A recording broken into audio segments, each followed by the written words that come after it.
Microchimerism, Yeah. you mentioned that. Just briefly, what is it again? So microchimerism, in this context, are the cells of the baby being present in the mum and the cells of the mum being present in the baby. And it happens in any single conception. So whether or not there's a termination, a miscarriage, a live birth, whatever, the cells of our children are forevermore left in us, and we're in them. Can you explain the bidirectional feto-maternal trafficking of cells across the placenta and what impact this has on the immunity and health of the mother and baby? Yeah. So with microchimerism, the idea behind it is that we get the fetal cells to change our immune system. And so this is the whole idea of pregnancy changing and transforming our body.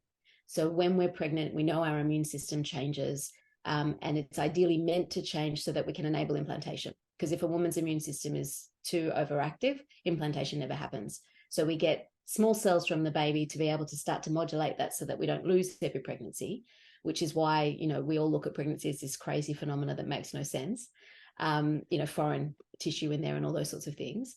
But the negative of having babies is that it does increase our risk of autoimmune conditions, and it does turn things over. And so this is where, like, I'll have a woman and she'll have had 3 pregnancies, and then all of a sudden her thyroid does stupid things, and it develops an autoimmune condition. And it's often because of the load of all those fetal cells in her body.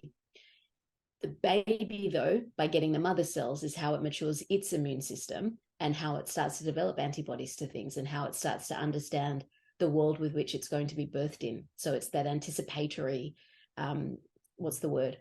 Anticipatory preparation for it so that it can actually learn to survive immunologically about what's going to happen. So you've got the idea of, the microbiome maturing the immune system, but then you've got this microchimerism thing, which is essentially just literally the cells of mum are forevermore in them, helping their body learn from mum. And then if we go to all that trigenerational information, we have the microchimeric cells of the previous generations as well.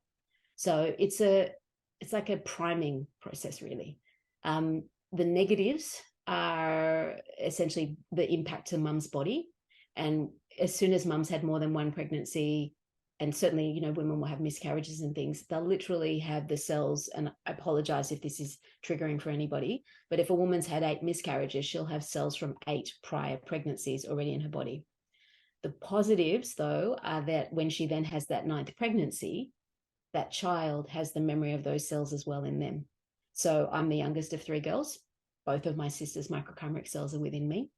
My children will have all of my sisters and my parents, but my nieces and nephews will only have the generations above them that they were connected to. For me, it was like finding, the science behind the spirituality of how do I know what my child is feeling in a different state? How do I know what my child is feeling in a different room? When women are breastfeeding, how do I know that my baby needs to be fed when they're not even in the house with me? And it's the cells of the baby being active in our body, and it's how we get that scientific understanding of that spiritual connection between our children and ourselves. It's clever, and it's quite empowering when you get into the emotional aspects of it as well. Physiologically, it's also really good then for women to, like, I always get women to check their thyroids postpartum. If they've got a thyroid history, it's 2 weeks postpartum, 6 weeks, and then I check it every 3 months. Because a lot of women will have thyroid crises. In particular, microchimerism cells hate the thyroid.